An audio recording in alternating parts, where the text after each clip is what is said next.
আপনার চ্যানেলে আপনি যখন দেখলেন যে একটা রাতের মধ্যে বা একটা দিনের মধ্যে আপনার কোনো একটা ভিডিও ভাইরাল হয়ে গেছে 1 মিলিয়ন বা 1 লক্ষ ভিউজ চলে এসেছে, তাহলে আপনি তখন কি করবেন? মূল কথা হচ্ছে আপনার যখন কোনো একটা ভিডিও ভাইরাল হয়ে যাবে তখন আপনার কি করা উচিত? তো এই বিষয় নিয়ে আজকে কথা বলবো।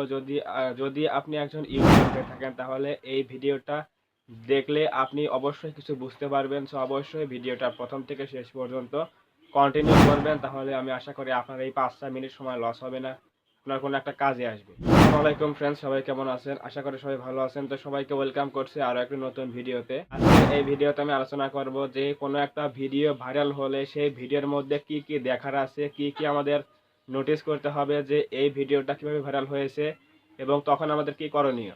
সো এই বিষয়ে যদি জানতে চান অবশ্যই ভিডিওটা প্রথম থেকে শেষ পর্যন্ত কন্টিনিউ করবেন, তাহলে অবশ্যই কিছু বুঝতে পারবেন। সো আমরা এখন যাচ্ছি মূল আলোচনা। ধরুন আপনার কোনো একটা ভিডিও ভাইরাল হয়েছে 1 মিলিয়ন বা 5 লক্ষ, 3 লক্ষ বা 1 লক্ষ ভিউজ চলে এসেছে। তো সেই ভিডিও থেকে কিন্তু অবশ্যই ওয়াচ টাইম আসছে এবং সাবস্ক্রাইবার এসেছে। সো এখন আপনি দেখবেন যে সেই ভিডিওতে কিভাবে ভাইরাল হয়েছে। ভিডিও কিন্তু অনেকভাবে ভাইরাল হয়ে থাকে। তার মধ্যে একটা আছে হচ্ছে ব্রাউজ ফিচারে ভিডিও ভাইরাল হয়। মানে ইউটিউবে কিন্তু অনেকগুলো ট্রাফিক সোর্স আছে যেখান থেকে কিন্তু ভিউজ গেইন হয়।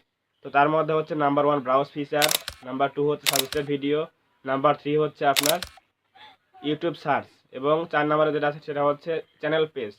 তো চ্যানেল পেজ থেকে কিন্তু বেশি ভিডিও ভাইরাল হয় না, শুধুমাত্র ৩টা অপশন আছে। একটা হচ্ছে ব্রাউজ ফিচার, ২ নাম্বার হচ্ছে সাজেস্টেড ভিডিও, ৩ নাম্বার হচ্ছে আপনার ইউটিউব সার্চ। এই ৩টা থেকে কিন্তু ভিডিও বেশি ভাইরাল হয়।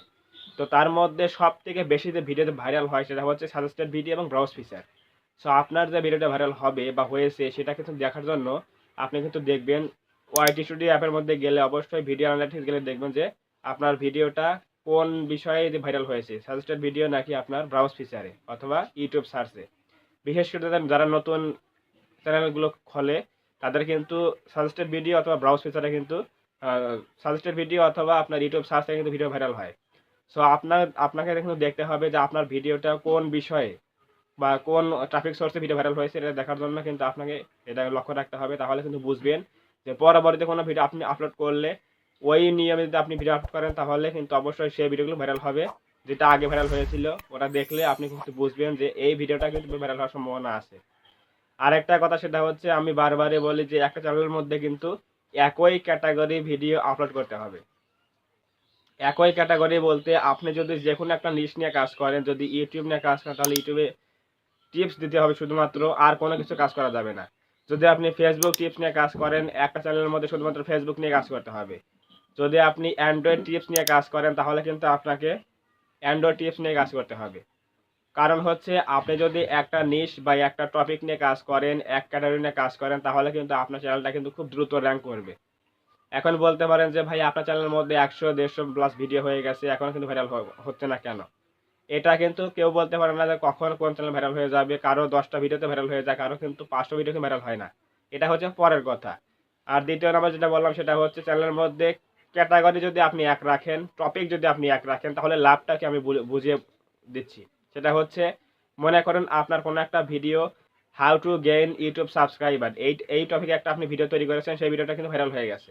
সো এখন এই ভিডিওটা যদি ভাইরাল হয়ে থাকে তাহলে আপনি যদি এই ইউটিউব টিপস সম্পর্কে আরও ভিডিও তৈরি করে থাকেন চ্যানেলের মধ্যে তাহলে কিন্তু আপনার এই ভিডিওটা ভাইরাল হওয়ার পরে কিন্তু আপনার এইটাতে তো যেহেতু ইউটিউব টিপসের ভিডিও, তাহলে বাদ বাকি যেগুলো আছে আপনার YouTube thumbnail making, YouTube video upload, ইউটিউবে আপনার চ্যানেল ক্রিয়েট করা, এগুলো কিন্তু ইউটিউব সম্পর্কীয় ভিডিও। সো অবশ্যই আপনার এই ভিডিওটা যখন ভাইরাল হয়ে যাবে তখন এই ভিডিওটা দেখছে কারা? অবশ্যই যারা ইউটিউবার, ছোটো ছোটো ইউটিউবার তারা কিন্তু এই ভিডিওটা দেখেছে, ফলে কিন্তু এই ভিডিওটা ভাইরাল হয়েছে। যেটা আপনার টপিক দিয়েছেন হচ্ছে how to gain YouTube subscriber, এটা কিন্তু ভাইরাল হয়েছে ভিডিওটা। সো এটা যেহেতু ইউটিউবের ভিডিও, ইউটিউব টিপসের ভিডিও, এখন আপনার চ্যানেলের মধ্যে কিন্তু অনেকগুলো ভিডিও আর ইউটিউব টিপসের রয়েছে। সো ইউটিউব অ্যালগরিদম কাজ করে কীভাবে?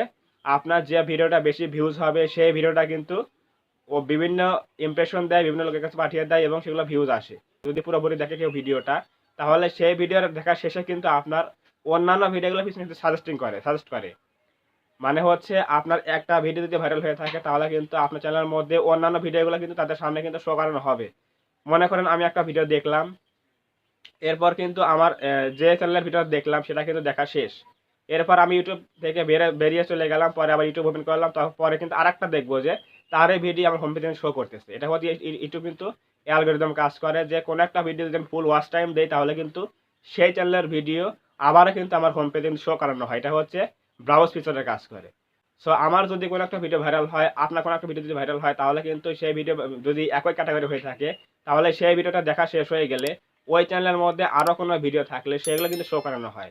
সো আপনার চ্যানেলের মধ্যে যদি একটা ভিডিও ভাইরাল হয় তাহলে সেটা কিন্তু ফুল টাইম ওয়াচ টাইম দেখেছে, সবাই ফুল ওয়াচ টাইম দেখেছে। এর ফলে আপনার চ্যানেলের মধ্যে অন্যান্য যে ভিডিওগুলো আছে একই টিপসের সম্পর্কে, ইউটিউব টিপসের সম্পর্কে, তাহলে সেগুলো কিন্তু তাদের সামনে শো করানো হবে এবং সেগুলো কিন্তু ভিউজ আসবে। এই জন্যই কিন্তু আমি বলি একটা ভিডিও যদি ভাইরাল হয় তাহলে কিন্তু ওই একটা ভিডিওই কিন্তু আপনার চ্যানেলটাকে র্যাঙ্ক করাবে। কিভাবে? একটা ভিডিও যদি ভাইরাল হয়ে থাকে তাহলে একটা ভিডিও কিন্তু চ্যানেল র্যাঙ্ক করায় যদি সেই চ্যানেলের মধ্যে একই টপিকের উপরে ভিডিও তৈরি করা থাকে। কোনো একটা চ্যানেল ইউটিউব সম্পর্কীয় ভিডিও তৈরি করা থাকে, কোনো একটা চ্যানেল ফেসবুক নিয়ে তৈরি করা থাকে ভিডিওগুলো। এই একই টপিক যদি ভিডিও হয়ে থাকে ১০০, ১৫০, ২০০ তাহলে কিন্তু আপনার একটা ভিডিও যদি ভাইরাল হয়ে থাকে তাহলে দেখবেন বাকি ১৯৯টা ভিডিও কিন্তু সেগুলো ভাইরাল হয়ে যাবে, ভিউজ আসবে। কারণ যে ভিডিওটা ভাইরাল হয়েছে সেটা হচ্ছে আপনার ইউটিউব সম্পর্কীয় ভিডিও এবং ওই ইউটিউব সম্পর্কীয় ভিডিও আরও থাকার কারণে কিন্তু সেগুলোও অডিয়েন্সরা দেখবে। কারণ আপনার যে ভিডিওটা ভাইরাল হয় সেটা কিন্তু অডিয়েন্সরা পছন্দ করেছে জন্য কিন্তু ভাইরাল হয়েছে। এজন্যই ইউটিউব যেহেতু আপনার একই ক্যাটাগরি ভিডিও, সো একটা ভিডিও যদি ভাইরাল হয়েছে বা বাকি যেগুলো ভিডিওগুলো আছে চ্যানেলের মধ্যে সেগুলো কিন্তু আপনার ভিডিওগুলো দেখবে এবং ভিউজ আসবে। সো এটাই হচ্ছে আপনার একই ক্যাটাগরির ভিডিও আপলোড দেওয়ার বা একই টপিকে ভিডিও আপলোড করার সুবিধা। একটা ভিডিও ভাইরাল হলে পরে দেখবেন আপনার চ্যানেলটা পুরোপুরি র্যাঙ্ক করে গেছে, সাবস্ক্রাইবার, ওয়াচ টাইম সব কিছুই বাড়বে। আর দ্বিতীয়ত হচ্ছে সেটা হচ্ছে ভিডিও ভাইরাল হওয়ার পরে আমাদের যে জিনিসগুলো খেয়াল রাখতে হবে, ভিডিওটা কোন দিক দিয়ে ভাইরাল হয়েছে, ভিডিওর কোন টপিক হচ্ছে ভাইরাল হয়েছে, এটা কিন্তু দেখার পরে কিন্তু আমাদের কাজ করতে হবে। তাহলে নেক্সট যে আমরা ভিডিওগুলো আপলোড করব সেগুলো দেখবেন ভালোভাবে আপনি ভিউজ আনতে পারবেন। এগুলো থেকে কিছু শিখে আমরা পরবর্তী কোনো কাজে লাগাতে পারবো, কোনো ভিডিও আবারও ভাইরাল করতে পারবো। সো আজকের এই ভিডিও থেকে যদি কিছু শিখতে পারেন অবশ্যই ভিডিওতে একটা লাইক করবেন এবং কমেন্টে আপনার মূল্যবান মতামত জানাবেন ভিডিওটি কেমন লেগেছে। এবং আপনি যদি আমাদের চ্যানেলে নতুন হয়ে থাকেন অবশ্যই চ্যানেলটা সাবস্ক্রাইব করবেন এবং পাশে আসা বেল আইকনটি অল প্রেস করে দিয়ে আমাদের পরিবারের সদস্য হয়ে যাবেন। ধন্যবাদ সবাইকে, দেখা হবে এরকম কোনো নতুন হেল্পফুল এবং ইনফরমেটিভ ভিডিওতে।